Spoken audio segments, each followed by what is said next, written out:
नमस्कार दोस्तों, मैं आज रेलवे के एलएचबी कोच की सामान्य जानकारी बताता हूँ। एलएचबी का पूरा नाम लिंक हाफमैन बुश होता है। यह कोच भारतीय रेलवे के आधुनिक, आरामदायक व सुरक्षित डिब्बे हैं। यह जर्मनी की डिज़ाइन पर आधारित हैं। यह स्टेनलेस स्टील के बने होते हैं जो हल्के व मजबूत होते हैं। इनमें एंटी टेलीस्कोपिंग यानी टकराव रोधी डिजाइन, डिस्क ब्रेक और बेहतर कपलिंग सिस्टम होता है जो दुर्घटना के समय यात्रियों को ज़्यादा सुरक्षा देता है। इनकी गति ज़्यादा यानी 160 किलोमीटर पर आवर तक होती है। सीटिंग क्षमता अधिक होती है। रखरखाव में कम खर्चा आता है। अब एलएचबी कोचों की मुख्य विशेषताएं। इनमें एंटी टेलीस्कोप डिजाइन होती हैं जो दुर्घटना के समय डिब्बे एक दूसरे के ऊपर नहीं चढ़ते। नेक्स्ट है इसमें स्टेनलेस स्टील बॉडी होने के कारण ये हल्के होते हैं और टक्कर सहने की इसमें क्षमता ज़्यादा होती है।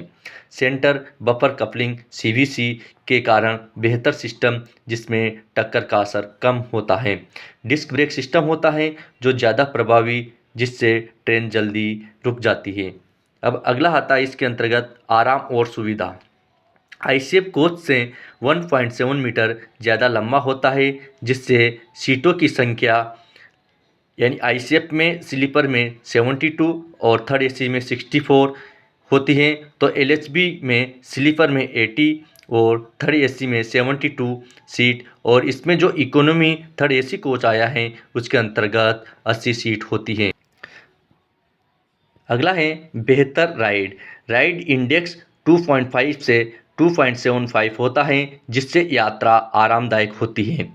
आधुनिक सुविधाएं इसके अंतर्गत LED light, mobile charging socket, कैमरे, ये थर्ड इकोनॉमी एसी के अंतर्गत इस आदि सुविधाएं होती है।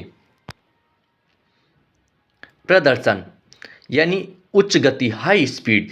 इसकी जो स्पीड होती है 160 किलोमीटर पर आवर तक होती है और इसको अधिकतम 200 किलोमीटर पर आवर तक बढ़ाया जा सकता है।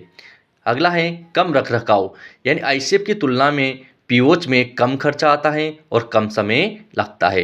नेक्स्ट आते हैं आईसीएफ और एलएचबी कोचों में क्या अंतर है। ICF integrate coach factory Chennai में स्थित है। इसकी स्थापना 1952 में हुई।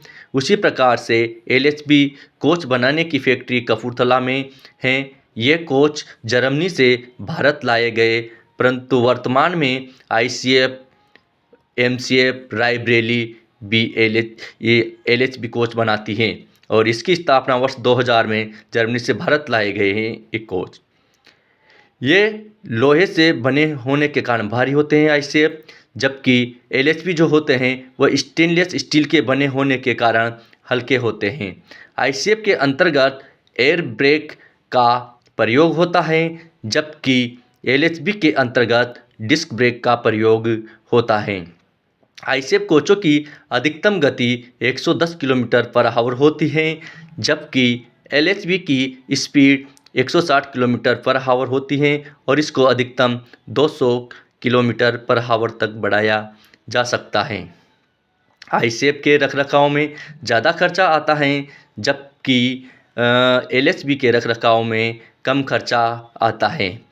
आईसीएफ की सीटों की संख्या स्लीपर में 72 और थर्ड एसी में 64 कम होती है, जबकि एलएचबी में सीटों की संख्या स्लीपर में 80 और थर्ड एसी में 72 होती है।